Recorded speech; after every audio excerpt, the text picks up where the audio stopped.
বিশ্বাস করো, তোমাকে ছাড়া না আমার একটু ঘুমও হচ্ছে না বাড়িতে।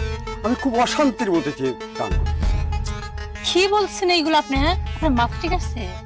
আমার মাথা ঠিক আছে, সব ঠিক আছে, পাগলটাই তো করেছো তুমি। শোনো, আমার সহায় সম্পত্তি অনেক আছে, আমি প্রয়োজনে তোমাকে আমি সহায় সম্পত্তি লিখে দেবো। চুপ করেন। এসব কি উল্টাপাল্টা কথা বলেন? হ্যাঁ, সম্পর্কে আমি আপনার কি হই? শোনো, সম্পর্ক জিনিসটা আলাদা আর মন জিনিসটা আলাদা। আমি না মনে মনে তোমাকে অলরেডি ভালোবেসে ফেলেছি। তোমাকে ছাড়া আমি চোখ বন্ধ করলে তোমার ছবিটা আমার সামনে ভেসে ওঠে। হাতটা ছাড়তে বলছি। আমি তোমাকে সহায় সম্পত্তি লিখে দেবো, কিন্তু শুধু বিয়েটা করব না, আমি শুধু তোমার কাছ থেকে একটু সময় নেব। আপনি এই কথা বলতে লজ্জা লাগে না? অসভ্য জানার কোথাকার। আপনি তো ভালো মানুষ মনে করছিলাম। আপনার আমি চাচার মতো সম্মান করি। আপনি সম্পর্কে আমার চাচাই হন। আপনি হয়তো সেটা ভুলে গেছেন, কিন্তু আমি সেটা ভুলিনি। আর তাছাড়া আপনি এই ধরনের কথা আমাকে কিভাবে বলতে পারেন বলেন তো? একজনের পছন্দ হলে সে তো বলবে। আচ্ছা, আপনার মিনিমাম কোনো কমন সেন্স নাই? হ্যাঁ, আমি বিবাহিত সেটা আপনি জানেন, আমি অন্য কারো, এটা জানার পরে আপনি আমাকে এই ধরনের প্রপোজ কিভাবে করতে পারেন? আমি ওই জন্যই তো বিয়ে করতে চাচ্ছি না। আমি তোমাকে সহায় সম্পত্তি দেবো, তুমি খালি আমাকে সময়টা দেবে। আপনার কি মনে হয়, আপনার কি মনে হয় আমি ব্যবসা করি নাকি নিজেকে বিলিয়ে দিই? কোনটা? যা আপনি বলবেন, টাকার কথা বলবেন আর আমি আপনার কাছে চলে যাব? শোনেন, টাকার ক্ষেত্রে আমার হাজবেন্ডও আছে, আমি অন্য একজনের আমানত, আর আমি সেটা কখনো খেয়ানত করতে পারি না। আপনি আমার দিকে খারাপ নজরে দেখতে পারেন, আমি আপনাকে সেই চোখে দেখি না। আর আশা করব যে কথা আজকে বলেছেন ভবিষ্যতে কখনো এরকম কথা বলবেন না। আর যদি ফেরদার আমার সাথে অসুবিধা করেন বা এইসব আজে বাজে কথা বলেন বা আমাকে টাচ করার চেষ্টা করেন, তাহলে কিন্তু এর ফল ভালো হবে না। আপনার বড় ভাইকে কিন্তু আমি সবকিছু বলে দেবো। বড় ভাইকে বলে দিবে? এটা কথা হলো নাকি? বড় ভাই বলে তুমি আমাকে কিছু শিখতে পারবা? কিচ্ছু পারবা না। মানে বড় ভাই আমাকে অন্ধের মতো বিশ্বাস করে। এটাই তো বলেছে, আপনার ভাই আপনাকে অন্ধের মতো বিশ্বাস করে, আর আপনি এই যে সুন্দর চেহারা, এর আড়ালে লুকিয়ে আছে একটা জানোয়ার, তো অমানুষ। তা না হলে আমাকে আপনি এই ধরনের কথা বলতে পারেন? তুমি যদি আমার কথা না রাজি হও, তাহলে কিন্তু আমার ভিতরে জানোয়ারটা ছেড়ে দিলে তোমাকে ঠিকই ছিঁড়ে খাবো।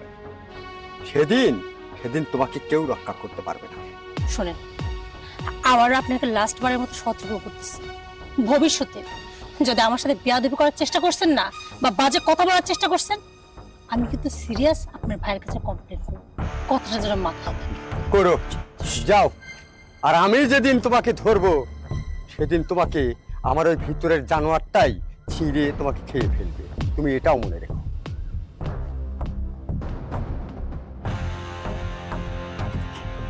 আসসালামু আলাইকুম। ওয়ালাইকুম আসসালাম। চাচা, কোথাও যাচ্ছিলেন? অবশ্যই যাচ্ছি, একটু বাইরে যাচ্ছি আমি। বলছিলাম আপনার সঙ্গে একটু কথা ছিল। সমস্যা নাই, বলতে পারো। বলবো? হ্যাঁ। দেখেন, আপনাদেরকে তো আমি খুব সম্মান করি, আজ পর্যন্ত আপনাদের কারোর সঙ্গে কিন্তু আমি বেয়াদবি করি নাই, আর আপনিও আমাকে খুব ভালোবাসেন আমি জানি।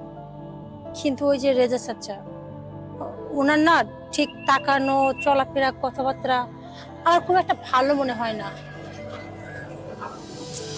আসলে কাকা হয়েছে কি, উনি আমার সাথে কথা বলতে বলতে হুট করে আমার হাত ধরে আমাকে আজে বাজে ইঙ্গিত দেয়। উনি আমাকে বলে ওরা তো টাকা পয়সা সম্পত্তির কোনো কিছুর অভাব নেই, উনি আমাকে সবকিছু দিবে, তার বিনিময়ে আমাকে নাকি ওনাকে সময় দিতে হবে, উনি আমাকে বিয়ে করতে পারবে। আচ্ছা কাকা, আপনি বলেন তো, আমি বিবাহিত, আমার বর আছে, সংসার আছে, আর উনি যে আমাকে এই ধরনের কথা বলে, এটা কি ঠিক বলেন তো? চুপ হইছে, তোমার অনেক কথা শুনছি আমি। আমার ছোট ভাইকে আমি ওই রকম ভাবে মানুষ করিনি যে কোনো মেয়ের দিক সে খারাপ নজরে তাকাবে, সেরকম আমার ছোট ভাই না। আমার ছোট ভাই তৃষ্ণায় বুকের ছাতি ফেটে গেলেও কখনো নোর তোমার জল পান করবে না, তুমি এটা ভালো করে মনে রাখবা। কাকা, হ্যাঁ, ঠিকই বলছি। দেখেন কাকা, আপনি তো আমার চেয়ে বয়সে অনেক বড়, অবশ্য আপনার জায়গায় আমি থাকলে হয়তো বিশ্বাস করতে কষ্ট হতো। জানেন তো, আপনার ছোট ভাই আমাকে যে কথাগুলো বলছে, না বললে অন্যকে বললেও আমি বিশ্বাস করতাম না। চোখ, তোমার অনেক কথা আমি শুনেছি। তুমি আমার বাড়িতে থাকো, ভাস্তি বলে পরিচয় তোমার, তুমি এই সুযোগ নিচ্ছ তুমি যে আমার অনেক টাকা পয়সা সহায় সম্পত্তি দেখে তুমি হয়তো মানতে পারতেছ না। যে কি করে তুমি আমার ছোট ভাইয়ের ঘাড়ে ঝুলে পড়বে এই চেষ্টা তো তুমি করতে চাও, ছি ছি কিন্তু চাচা, তোমার এই স্বপ্ন কোনোদিনও পূরণ হবে না, তুমি জানিয়ে দেখো। দেখেন কি বলবো, আপনি আমার চেয়ে বয়সে অনেক বড়। আপনার হয়তো কথাটা বিশ্বাস হচ্ছে না, কিন্তু আপনার আমাকে এই মনে হলো আপনার ছোট ভাইয়ের ঘাড়ে যদি ঝুলতে হতো তাহলে কথাগুলো আমি কখনো আপনাকে বলতাম না। তুমি আর এই ধরনের একটা কথাও বলবে না। আমার ছোট ভাই ওই ধরনের মানুষ না, ওই ধরনের কাজ করতে পারে না, বা আমি নিজে চোখে দেখলে ওটা বিশ্বাস করি না, কারণ তাকে আমি কলি পিঠে করে মানুষ করছি, আমার মতো করে চলা শিখাইছি, ঠিক আছে? ও এমন কোনো কাজ করবে না যে ওর নামে কোনো দুর্নাম আসবে বা আমার এই উচ্চ মাথাটা নিচু হয়ে যাবে, এরকম কোনোদিনও করবে না। তুমি যাও, আমি এটা দেখতেছি, যাও। ঠিক আছে, আপনি আমার কথা বিশ্বাস করছেন না আমি জানি, কিন্তু আমার মনে হলো আপনাকে জানানোর দরকার। আমি যখন আপনার কাছে আসছিলাম এক বুক আশা নিয়ে আসছিলাম, আপনাকে বিষয়টা বললে আপনি হয়তো বুঝবেন, কিন্তু আপনি বুঝলেন না, কি আর করার। তবে একটা রিকোয়েস্ট করব, পারলে একটু ভেবে দেখেন, একটা মেয়ে আর যাই হোক নিজের সম্মান সম্বন্ধে মিথ্যা কথা বলে না। আমি চাই না আমার সঙ্গে কিছু ঘটে যাক, তাই ঘটার আগে আপনাকে বিষয়টা জানানো দরকার। আমার নিজের নিরাপত্তার জন্য আমি একটা মনে করেছিলাম, আমি বললাম, বাকিটা আপনার ব্যাপার। আচ্ছা ঠিক আছে, তুমি বললে আমি শুনছি, এখন যাও। ঠিক আছে চাচা, আসি, আসসালামু আলাইকুম। ওয়ালাইকুম সালাম, যাও।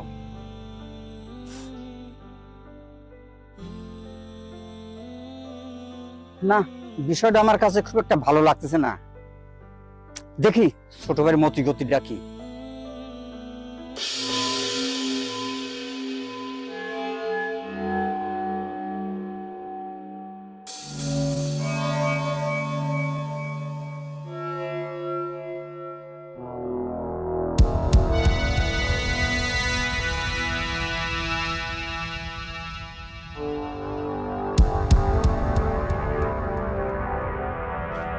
এই কি খবর?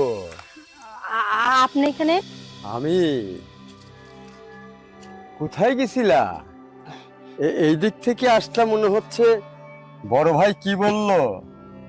কি কি আর বলবে, যেমন আপনি তেমন আপনার ভাই। আপনার ভাই তো কিছুতে বিশ্বাসই করলো না আপনি এই ধরনের একটা কাজ করতে পারেন। বিশ্বাস করবে না তো? সে আমাকে অন্ধের মতো বিশ্বাস করে। আপনার লজ্জা লাগে না যে আপনাকে অন্ধের মতো বিশ্বাস করে, অথচ ওই মানুষটাকে আপনি ঠকাচ্ছেন? আরে লজ্জা হচ্ছে নারীর ভূষণ, লজ্জা আমাদের কাছে আসবে কেন? আমরা তো পুরুষ মানুষ। কথা হচ্ছে কি, তোমাকে তো আবার যেতে হবে ওখানে। আবার যেতে হবে মানে? হ্যাঁ, অভিযোগ দিতে হবে না, আমি তোমাকে না। হারামজাদা, এই শিক্ষা দিচ্ছি আমি তো। আমি শিক্ষা দিচ্ছি মানুষের মতো মানুষ হবি। এই মেয়েটা কিছুক্ষণ আগে আমাকে অবজেকশন দিয়েছে, আমি বিশ্বাস করিনি যে আমার ছোট ভাই এমন কাজ করতেই পারে না। এমন একটা কাজ করবি আমি ভাবতেই পারিনি। আমার ছোট ভাই হয়ে তুই নর্দমার জল পান করবি? ছি ছি ছি ছি ছি, তুই আমার এই উচ্চ মাথাটা একবারে ধুলোর সাথে মিশে দিলি। আমি কোথায় যাই মুখ দেখাবো? চাচা, আমি আপনাকে বলেছিলাম, কিন্তু আপনি আপনি বিশ্বাস করেননি। আপনি বিশ্বাস করেছিলেন আপনার ভাইকে, এখন নিজের চোখে দেখলেন তো। বড় ভাই, আপনি যেটা দেখছেন এটা সম্পূর্ণ ভুল। আর এই মেয়েটাই তো আমাকে জোর করে চেপে ধরেছে। চুপ সোয়ার, তুই তো আবার চোর খাবি। তুই এইটুক সময় থেকে যখন বাবা মা মারা যায় আমি তোকে কোলে পিঠে করে মানুষ করছি, আর বলেছি যে ভালো করে লেখাপড়া শেখ, মানুষের মতো মানুষ হ। আমার দুই ভাইয়ের জন্য কেউ কোনোদিন খারাপ কথা না বলতে পারে। আর আজ তুই লেখাপড়া শিখালাম, আমার আদর্শ তোকে মানুষ করলাম, আর আজ তুই এমন একটা কাজ করলি। এই মেয়েটা আমাকে বড় আব্বা বলে ডাকে, তোকে কাকা বলে। ওনার স্বামী বিদেশ যাওয়ার সময় আমাদের হাতে তুলে দিয়ে গেল যে কাকা আপনারা ওকে দেখে শুনে রাখবেন। আমি ঠিক ওকে মেয়ের মতো ভালোবাসি, মেয়ের মতো দেখি। আমি জানি তুই ওকে মেয়ের মতো দেখিস, ওর সাথে সেরকম ব্যবহার করিস। আর আজ আজ তুই এমন একটা ব্যবহার করছিস সেই মেয়ের সঙ্গে, যে মেয়ের সঙ্গে আমার মুখ দেখাতে এখন লজ্জা হচ্ছে। মনে হচ্ছে আমি এখন আত্মহত্যা করি, এছাড়া আমার কোনো উপায় থাকবে না। চাচা, আমি আপনার কষ্টটা বুঝতে পারছি। আমি যখন আপনাকে বলছিলাম আমার কথা আপনার বিশ্বাস হয়নি। আপনি ভেবেছিলেন আপনাদের সম্পত্তি দেখে আপনার ভাইয়ের গলায় ঝুলে পড়তে চেয়েছি। কিন্তু একটা কথা বলেন তো চাচা, অর্থ কি পৃথিবীর সবকিছু?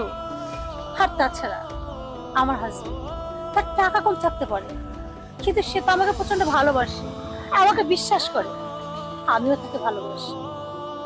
তুই তুই আমাকে আর লজ্জা দিস নে মা। আমি আমি বুঝতে পারছি এই এই শয়তানটার জন্য মনে করছে যে ওকে আমি খুন করে ফেলি এখন। চুপ করেন কাকা, থাক। যাক, আল্লাহ বাঁচাইছে। আপনি যদি ঠিক সময় মতো না আসতেন, তাহলে হয়তো এতক্ষণে আমার মান সম্মান কিচ্ছু থাকতো না। আমাকে তখন বাধ্য হতে হতো আত্মহত্যা করতে, কারণ আমি তো আমার মুখটা দেখাতে পারতাম না। আর আপনাকে বলছি, আচ্ছা আপনি কেমন মানুষ বলেন তো? আপনারা দুজন তো একই মায়ের পেটের। আপনি বড় ভাইকে দেখেন, সে মানুষটা কত ভালো, অথচ আপনি আপনি এত খারাপ, এত জঘন্য। আপনি আমাকে মেয়ের মতো ভাবতে পারেন না? আপনি আমার দিকে খারাপ দৃষ্টিতে তাকান। আচ্ছা, আমার জায়গা আজকে আপনার মেয়ের বর যদি বিদেশ থাকতো, আপনার মেয়ে থাকতো, বা আপনার বৌমা থাকতো, তাহলে কি আপনি ঠিক এভাবে তার দিকে তাকাতেন, এভাবে তাকে খারাপ কথা বলতেন? আমি বলি কি, আপনার ভাইকে দেখে শিখেন। মানুষ মাত্রই ভুল করে, কিন্তু বয়সের সঙ্গে সঙ্গে মানুষ নিজেকে পরিবর্তন করে। আপনার যথেষ্ট বয়স হয়েছে, আল্লাহ না করুক কখন আপনি মারা যাবেন, তার কোনো ঠিক ঠিকানা নেই। এখনো সময় আছে, নিজেকে শোধরান।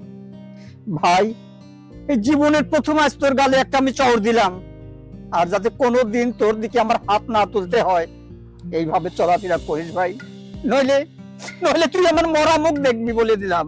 চাচা, সব সমস্যা যেহেতু আমাকে নিয়ে, তাই ভাবছি আমার জন্য আপনাদের দুই ভাইয়ের মাঝে সম্পর্ক নষ্ট হোক, সেটা আমি চাই না। আমি আমার বরের সাথে কথা বলে 2 দিনের মধ্যেই অন্য কোথাও বাসা দেখে চলে যাব। না মা, না, কোথাও যাবে না। দেখেন চাচা, সব সমস্যা তো আমাকে নিয়ে, আমি চাই না আমার জন্য আপনাদের দুই ভাইয়ের সম্পর্কটা নষ্ট হোক। তার চেয়ে বরং আমি আমার স্বামীকে বলে 2 দিনের মধ্যেই বাড়ি থেকে চলে যাব। এখন না, দাঁড়াও বড় ভাই, আমি ভাবতেও পারিনি আপনি আমাকে এত ভালোবাসেন।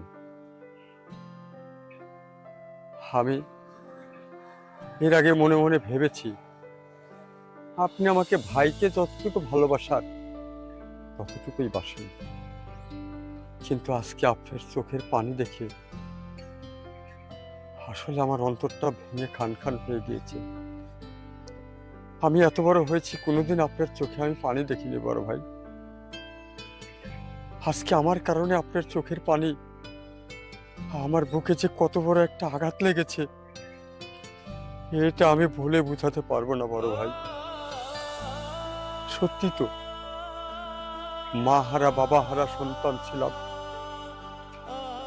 আপনার কোলে পিঠে বড় হয়েছি, ভাবি আমাকে বুকে তুলে খাইয়ে দিয়েছে। আপনার প্রতিদান আমি কোনোদিন দিতে পারবো না। আপনি যে আমাকে কতখানি ভালোবাসেন, কতখানি আদরের ব্যক্তি আমি আপনার কাছে, আপনার চোখের পানিটুকু না দেখলে আমি বুঝতে পারতাম না বড় ভাই। আর এই কাজের জন্য যে আপনার এত বড় একটা আঘাত লাগবে আমি কোনোদিনও ভাবিনি বড় ভাই। ভাবলে আমি এই পথে কোনোদিনও পা বাড়াতাম না। পিতৃ সমতুল্য বড় ভাই আপনি, আপনি এত কষ্ট পেয়েছেন শুধু আমার এই আচার আচরণ, আমার ব্যবহারটার জন্য। সত্যি তো, আপনাকে বরাব্বা বলে ডাকে এই মেয়েটা, আমাকে কাকা কাকা করে।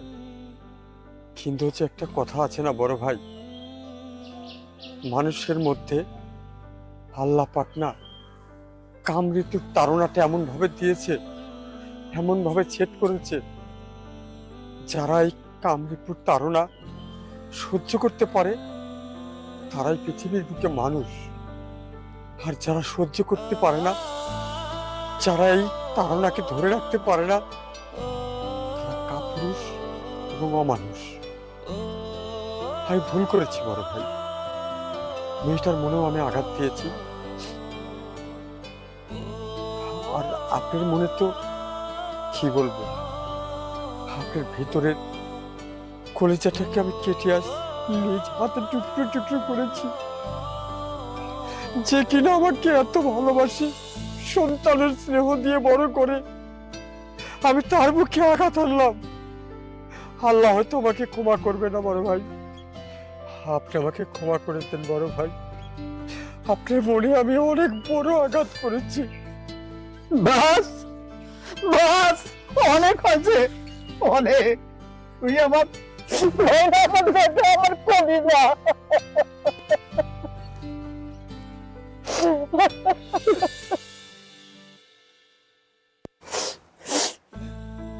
শোন ভাই, আজ থেকে মনে করবো ও আমাদের দুইজনের মেয়ে, দুইজনের মা। একটু চিন্তা ভাবনা করে আমরা বাড়িতে থাকবো, মেয়েটা কোথাও যাবে না। তুই একটু বল ভাই। সূচনা, আমি বড় হয়ে তোমার হাত ধরছি। আমি আসলেই তোমার সঙ্গে যে আচার আচরণটা করেছি, আমি তোমাকে মুখ দেখাবো কেমনে সেটা নিয়ে ভাবছি। তুমি আমাকে ক্ষমা করে দাও। ভুলবশত আমার ওটা হয়ে গেছে, আর জীবনে হবে না। ছি ছি, আপনি এইভাবে ক্ষমা চাইবেন না। আপনি আমার গুরুজন। আর তাছাড়া অতীত যত তাড়াতাড়ি ভুলে যায় ততই ভালো। কারণ এই অতীত হচ্ছে একটা খারাপ অধ্যায়, আর খারাপ অধ্যায় মানুষের জীবনে ভুলে যাওয়াটাই ভালো। আমি বলি কি কথা, আমি যেভাবে আপনাদেরকে সম্মান করতাম সেভাবেই করব। আপনিও আগে কি হয়েছে না হয়েছে সেগুলো ভুলে যান। আর যাই হোক, বলছিলাম কি, এই বিষয়টা আর কেউ মনে রাখেন না। আচ্ছা ঠিক আছে মা, শোনো, আজকে তোমার এই বুড়োটা এক কথা বলবে, আজ তোমার হাতের রান্না আমরা আজ দুই ভাই পেটটা ভরে খাবো। কিন্তু আচ্ছা ঠিক আছে, তাহলে এক কাজ করুন, আপনি তো গরুর মাংস পছন্দ করেন, আর আপনি ইলিশ মাছ, আমি দুইটা আইটেমই রান্না করতেছি, একসঙ্গে আজকে সবাই খাবো, ঠিক আছে? আচ্ছা মা, আচ্ছা তো চলো যাই। চলো ভাই।